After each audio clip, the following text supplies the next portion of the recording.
नमस्ते, मैं रोशन हरिमकर मेरे नए चैनल पर आपका स्वागत करता हूं। हमने ये चैनल हमारे सभी धर्मोक पुस्तकों का चयन करने के लिए बनाया है। इसकी पहली वीडियो में हमने भागवत गीता अध्याय 7 श्लोक 18 से 23 का चयन किया है। आज हम अध्याय 7 श्लोक 24 से 30 का चयन करेंगे। हमारा कार्य अगर अच्छा लगे तो चैनल को लाइक और सब्सक्राइब करें। भगवद गीता अध्याय 7 श्लोक 24। अव्यक्त व्यक्तिमापन्न मन्यन्ते मां बुद्धये परं भावम जानन्तो ममाव्ययम नुत्तमम्। अनुवाद। अल्पज्ञ लोग सोचते हैं कि मैं परमेश्वर श्री कृष्ण पहले निराकार था और अब यह व्यक्तित्व धारण कर लिया है। वे मेरे साकार रूप की अविनाशी उच्च प्रकृति को नहीं समझते। सबस्टिकर। लोग अक्सर इस बात पर जोरदार बहस करते हैं कि परमेश्वर निराकार ईश्वर है, जबकि अन्य लोग दावा करते हैं कि वह अपने साकार रूप में विद्यमान है। यहाँ तक कि जो लोग परमेश्वर के व्यक्तित्व के दोनों पहलुओं से सहमत हैं, वे भी कभी कभी भ्रमित हो जाते हैं। उनमें से कौन दूसरे से पहले आता है और उनमें से कौन मूल ईश्वर है?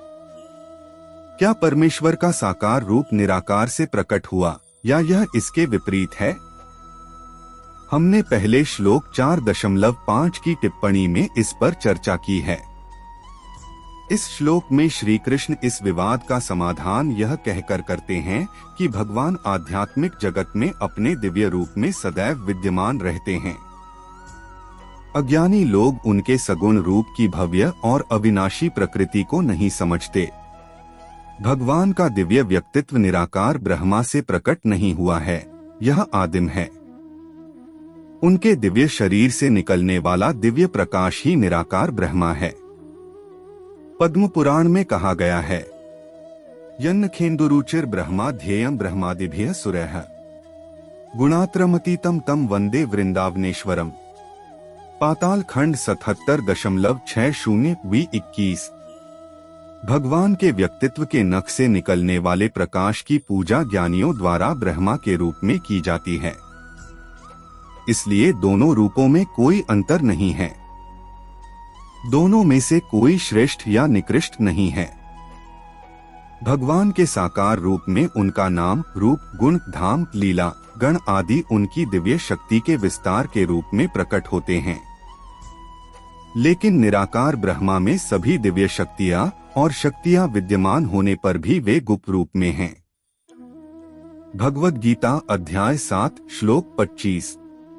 नेह प्रकाश सर्वस्य योगमायास्मावृत मूढ़ोय नाभिजानाति लोको मामजमव्ययम्। अनुवाद। मैं अपनी दिव्य योगमाया शक्ति से आवृत होने के कारण सबके लिए प्रत्यक्ष नहीं हूँ। अथ अज्ञानी लोग यह नहीं जानते कि मैं जन्म रहित तथा अपरिवर्तनशील हूँ। सबस्टिकर। श्री कृष्ण ने इस अध्याय में पहले श्लोक 7.4 और 7.5 में अपनी दो दिव्य शक्तियों का उल्लेख किया था। 8 गुना प्रकृति या भौतिक ऊर्जा और जीव शक्ति या आत्मा ऊर्जा। अब वे अपनी तीसरी और सबसे शक्तिशाली ऊर्जा के बारे में बात करते हैं, जो योगमाया है। विष्णु पुराण में कहा गया है, विष्णु शक्तिः परा प्रोक्ता क्षेत्रज्ञ तथा परा अविद्या कर्म संज्ञाया तृतीयाय शक्तिरिष्यते। 6 जुलाई 1961 V22। परमेश्वर श्री विष्णु की 3 मुख्य शक्तियां हैं, योगमाया, आत्माएं और माया। जगतगुरु कृपालुजी महाराज कहते हैं, शक्तिमान की शक्तियां अग्निता यद्यपि बखान। 3 महान माया, जीव, अरु, परा, त्रिशक्ति प्रधान। भक्ति शतक श्लोक 3 V23। परम शक्तिवान श्री कृष्ण में अनंत शक्तियां हैं। इनमें योगमाया, आत्माएं और माया प्रमुख हैं। भगवान अपनी योगमाया शक्ति के बल पर इस संसार में अवतरित होते हैं और अपनी दिव्य लीलाओं, अपने दिव्य निवास, अपने दिव्य आनंद और प्रेम को पृथ्वी पर प्रकट करते हैं। लेकिन वही योगमाया शक्ति उनकी दिव्यता को हमसे छिपाए रखती है। हम उनकी उपस्थिति को महसूस नहीं कर पाते, हालांकि वे हमारे हृदय में विराजमान हैं। यहाँ तक कि वर्तमान में अगर हमें भगवान के साक्षात रूप को देखने का सौभाग्य भी मिल जाए तो भी हम उन्हें पहचान नहीं पाते। जब तक हम उनके दिव्य दर्शन के योग्य नहीं हो जाते तब तक योगमाया भगवान के दिव्य रूप को हमसे छिपाए रखती है और केवल भगवान की कृपा से ही योगमाया हमें वह दिव्य दृष्टि प्रदान करती है जिससे हम भगवान को पहचान पाते हैं और देख पाते हैं। रामायण में कहा गया है, चिदानंदमय देहा तुम्हारी बिकता बिकार जन अधिकारी V24। हे भगवान, आपका स्वरूप दिव्य है। केवल वे ही लोग जिनका हृदय शुद्ध है आपकी कृपा से आपको जान सकते हैं। भगवान की तरह ही उनकी योगमाया शक्ति निराकार भी है और साकार रूप में भी प्रकट होती है। राधा, सीता, लक्ष्मी, पार्वती, दुर्गा, काली आदि भगवान की योगमाया शक्ति के दिव्य रूप हैं। वैदिक संस्कृति में इन सभी रूपों की पूजा की जाती है ब्रह्मांड की माता के रूप में। वह दया, करुणा, सौंदर्य, दिव्य कृपा और अहेतुकी प्रेम जैसे मातृ गुणों को प्रकट करती है। इनमें से हम आत्माओं के लिए सबसे महत्वपूर्ण गुण उनकी दिव्य कृपा है जिसके द्वारा हम भगवान को जानने के लिए पारलौकिक ज्ञान प्राप्त कर सकते हैं। इसी कारण से वृंदावन के भक्त गाते हैं, राधे राधे श्याम से मिला दे, हे राधा कृपया अपनी कृपा प्रदान करें और मुझे श्री कृष्ण से मिलने में मदद करें। इसलिए वही योगमाया भगवान को अयोग्य आत्माओं से छिपाती है और समर्पित आत्माओं पर अपनी दिव्य कृपा प्रदान करती है क्योंकि वे उसे जान सकते हैं। लेकिन जो आत्माएं माया या भौतिक ऊर्जा के प्रभाव में हैं, वे भगवान की ओर से मुंह मोड़ लेती हैं। वे उनकी योगमाया ऊर्जा की दिव्य कृपा से वंचित रह जाते हैं और माया में उलझे हुए अज्ञान में रहते हैं। अन्य जो भगवान की ओर मुड़ गए हैं वे योगमाया की शरण में हैं और माया से मुक्त हैं। भगवद गीता अध्याय 7 श्लोक 26। वेदाः समतीतानि वर्तमानानि चार्जुन भविष्याणि च भूतानि मा तु वेद न कश्चन। अनुवाद: हे अर्जुन, मैं भूत, वर्तमान तथा भविष्य को जानता हूँ तथा समस्त जीवों को भी जानता हूँ, किंतु मुझे कोई नहीं जानता। सबस्टिकर: इस श्लोक में भगवान ने घोषणा की है कि वे त्रिकालदर्शी हैं, भूत, वर्तमान और भविष्य के ज्ञाता। हम में से अधिकांश लोग यह भी भूल जाते हैं कि कुछ घंटे पहले हम क्या सोच रहे थे, जबकि भगवान सर्वज्ञ हैं। वे ब्रह्मांड की प्रत्येक आत्मा के कर्मों, शब्दों और यहाँ तक कि विचारों को उनके जीवन भर और उनके अनंत जीवन कालों से याद रखते हैं और उनका रिकॉर्ड रखते हैं। भगवान अनंत जन्मों तक प्रत्येक आत्मा के संचित कर्म या कर्मों के भंडार का रिकॉर्ड रखते हैं क्योंकि कर्म के नियम के शासक के रूप में वे आत्माओं को न्याय प्रदान करते हैं।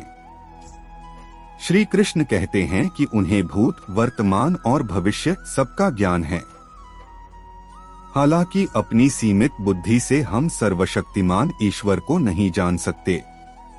उनकी अनंत महिमा, वैभव, शक्तियां, गुण और विस्तार हमारी अपर्याप्त बुद्धि की समझ से परे हैं। वैदिक शास्त्रों में कहा गया है, यह सर्वज्ञ सर्वविद्यास्य ज्ञानमय तपः।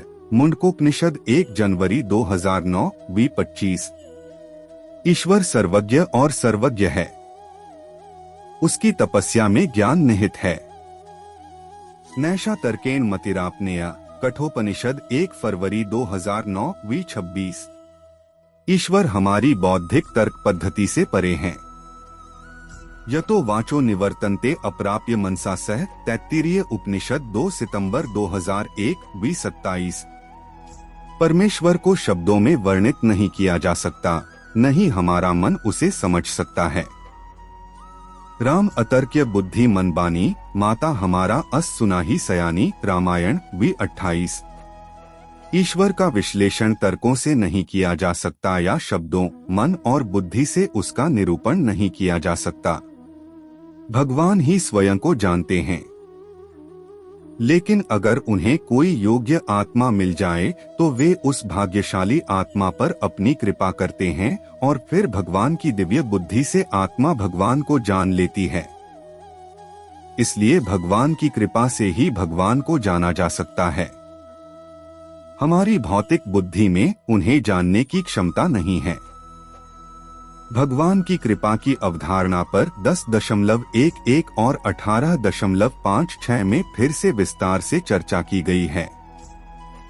भगवद गीता अध्याय 7 श्लोक 27। इच्छाद्वेष समुत्थेन द्वंद्वमोहेन भारत सर्वभूतानि सम्मोह सर्गे यान्ति परंतप। अनुवाद। हे भरतवंशी, इच्छा और द्वेष रूपी द्वंद्व माया से उत्पन्न होते हैं। हे शत्रुओं पर विजय पाने वाले, भौतिक जगत में सभी जीव इनसे मोहित रहते हैं। सबस्टिकर। पिछले श्लोक में अपनी सर्वज्ञता की झलक दिखाने के बाद श्री कृष्ण अब उस विषय पर वापस आते हैं जिसे उन्होंने पहले संसार में विद्यमान द्वैत के बारे में बताया था। सुख और दुख, आनंद और दुख, गर्मी और सर्दी, रात और दिन आदि ये सभी द्वैत युग्मों में विद्यमान हैं। ये द्वैत जीवन के अनुभवों का अभिन्न अंग हैं। हालांकि जीवन में सबसे अधिक भ्रामक द्वैत जन्म और मृत्यु हैं। मनुष्य के जीवन का क्षेत्र जन्म और मृत्यु के दो छोरों के बीच स्थित है। जिस क्षण से कोई प्राणी जन्म लेता है, मृत्यु अवश्यंभावी है और फिर अगला जन्म आता है। हमारी भौतिक बुद्धि का मानना है कि सांसारिक सुख हमें खुशी और तृप्ति प्रदान करेंगे। इसलिए भौतिक चेतना में जबकि हम अनुकूल चीजों की इच्छा करते हैं, हम अप्रिय अनुभवों से घृणा करते हैं। यद्यपि आकर्षण और द्वेष इन द्वंद्वों के अंतर्निहित गुण नहीं हैं, वे हमारी अज्ञानता के कारण विकसित होते हैं। हमारी बुद्धि यह नहीं समझती कि भौतिक रूप से सुखदायक परिस्थितियां केवल हमारे भौतिक भ्रम को ही बढ़ाएंगी। इस प्रकार यह हमें विश्वास दिलाती है कि दर्द हमारे लिए हानिकारक है। हालांकि प्रतिकूलताओं में हमारे मन से उस भौतिक भ्रम को दूर करने और हमारी आत्मा को ऊपर उठाने की क्षमता होती है। हमारा अज्ञान हमारे भ्रमों का मूल कारण है। आध्यात्मिक रूप से उन्नत व्यक्ति इन द्वंद्वों को ईश्वर की रचना के अविभाज्य पहलुओं के रूप में स्वीकार करता है और पसंद और नापसंद, आकर्षण और द्वेष आदि से ऊपर उठता है। भगवद गीता अध्याय 7 श्लोक 28। येषा त्वन्तक्तं पापं जनाना पुण्य कर्मणा ते द्वंद्वमोहनिर्मुक्ता भजन्ते मां दृढ़व्रता। अनुवाद। किंतु जो व्यक्ति पुण्य कर्मों में संलग्न होकर पाप नष्ट कर देते हैं, वे द्वैत के मोह से मुक्त हो जाते हैं। ऐसे व्यक्ति दृढ़ निश्चय के साथ मेरी पूजा करते हैं। सबस्टिकर। श्री कृष्ण कहते हैं कि जो आत्माएं अपने मन को घृणा और इच्छा के द्वंद्वों से मुक्त कर लेती हैं, वे अटल निश्चय के साथ उनकी आराधना करते हैं। वे न तो भौतिक संसार में सुख चाहते हैं और न ही दुखों से घृणा करते हैं। वे सांसारिक सुखों में लिप्त होने के दौरान सावधान रहते हैं, क्योंकि यह उनकी आत्मा को फिर से भ्रमित कर सकता है। इससे पहले श्लोक 2.69 में श्री कृष्ण ने कहा था, अज्ञानी जिसे रात मानते हैं, बुद्धिमान उसे दिन मानते हैं। ऐसे भक्त जो ईश्वर प्राप्ति की आकांक्षा रखते हैं, वे प्रतिकूलताओं को आध्यात्मिक विकास और त्याग के अवसर के रूप में देखते हैं। भगवद गीता अध्याय 7 श्लोक 29। जरामरण मोक्षाय माश्रित्य यतन्ति ये ते ब्रह्मा तद्विदुः कृत्स्नमध्यात्म कर्म चाखिलम। अनुवाद। जो लोग वृद्धावस्था और मृत्यु से मुक्ति के लिए प्रयत्न करते हुए मेरी शरण में आते हैं, वे ब्रह्मा, व्यक्तिगत आत्मा तथा संपूर्ण कर्म क्षेत्र को जान लेते हैं। सबस्टिकर। श्री कृष्ण ने श्लोक 7.26 में पहले ही उल्लेख किया है कि कोई भी व्यक्ति अपनी बुद्धि के बल पर भगवान को नहीं जान सकता। हालांकि इस श्लोक में वे कहते हैं कि भगवान को केवल उनकी कृपा से ही जाना जा सकता है। जो भक्त उनके प्रति पूर्णतः समर्पित हो जाते हैं उन्हें उनकी दिव्य कृपा प्राप्त होती है। कठोपनिषद में कहा गया है, नायमात्मा प्रवचनेन लभ्यो न मेधाया न बहुना श्रुतेन यमेवैष वृणुते तेन लभ्यस्तस्यैष आत्मा विवृणु तनुम स्वम। 1 फरवरी 1923 29। ईश्वर को न तो आध्यात्मिक प्रवचनों से जाना जा सकता है, न बुद्धि से, न ही विभिन्न प्रकार की शिक्षाओं को सुनकर।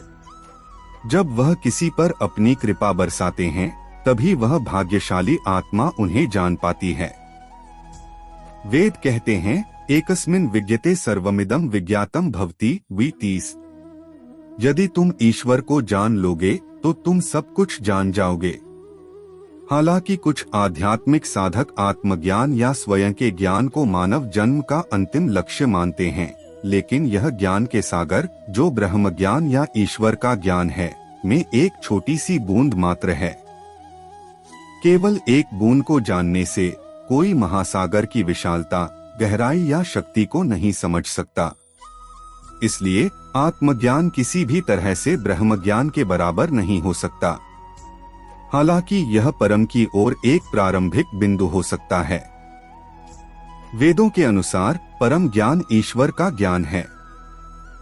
यदि आप ईश्वर को जान लेते हैं तो उनसे जुड़ी हर चीज भी प्रकट हो जाती है और आपका सारा अज्ञान मिट जाता है। श्री कृष्ण कहते हैं कि जो लोग उनकी शरण में आते हैं वे जन्म मृत्यु के चक्र से हमेशा के लिए मुक्त हो जाते हैं और उनकी दिव्य कृपा से उन्हें ब्रह्म ज्ञान या ब्रह्मा का ज्ञान, आत्मज्ञान या स्वयं का ज्ञान और कर्म के संपूर्ण क्षेत्र या कर्म के दिव्य नियमों का ज्ञान प्राप्त होता है। भगवद गीता अध्याय 7 श्लोक 30। साधिभूतधिदैवमा साध्यज्ञञ्च ये विदु प्रयाण कालेपि चमाते विदुर्युक्तेतस। अनुवाद, जो लोग मुझे अधिभूत पदार्थ क्षेत्र और अधिदैव स्वर्गीय देवताओं के नियामक सिद्धांत के रूप में और अधियज्ञ सभी यज्ञों के स्वामी के रूप में जानते हैं, ऐसे प्रबुद्ध आत्माएं मृत्यु के समय भी मेरे प्रति पूर्ण चेतना में रहते हैं। सबस्टिकर। इस श्लोक में श्री कृष्ण कहते हैं कि जो आत्मज्ञानी आत्माएं उन्हें जानती हैं वे उनके प्रति सच्चे रूप से समर्पित हैं और यहाँ तक कि अपनी मृत्यु के समय भी वे उनके प्रति पूर्णतः सचेत रहते हैं। ऐसे सच्चे भक्त उनके दिव्य धाम को प्राप्त करते हैं। लेकिन मृत्यु के समय भी कोई भगवान को कैसे याद कर सकता है? मृत्यु को एक बहुत ही कष्टदायक यात्रा कहा गया है, जिसकी तुलना एक ही समय में 2000 बिच्छुओं के काटने से की जा सकती है। इतना अधिक कष्ट किसी भी सामान्य मनुष्य की सहनशीलता से परे है। व्यक्ति बेहोश हो जाता है, अंत से बहुत पहले ही मन और बुद्धि काम करना बंद कर देते हैं। उस अवस्था में व्यक्ति को कुछ भी याद नहीं रहता। भगवान को याद करने का प्रश्न ही कहाँ उठता है। फिर वे इसे कैसे करते हैं? वे ज्ञानी जीव जो सच्चा ज्ञान प्राप्त कर चुके हैं वे हमेशा भगवान के प्रति भक्ति से भरे रहते हैं। उनका मन और बुद्धि पूरी तरह से भगवान के प्रति समर्पित और अनुरक्त रहते हैं। इस प्रकार मृत्यु के समय भी उनका शरीर सुख और दुख से परे रहता है। उनकी आत्मा भौतिक स्तर पर विलाप और लालसा से पूरी तरह से अलग हो जाती है, क्योंकि वह अब शारीरिक चेतना में नहीं रहती है। श्री कृष्ण ने अगले अध्याय में अधिभूत, अधिदैव और अधियज्ञ शब्दों की व्याख्या की है। अध्याय 7 यहाँ समाप्त होता है। जल्द ही अध्याय 8 का वीडियो आएगा। हमारा संकल्प अच्छा लगे तो चैनल को लाइक और सब्सक्राइब करें। आपके महत्वपूर्ण समय के लिए धन्यवाद।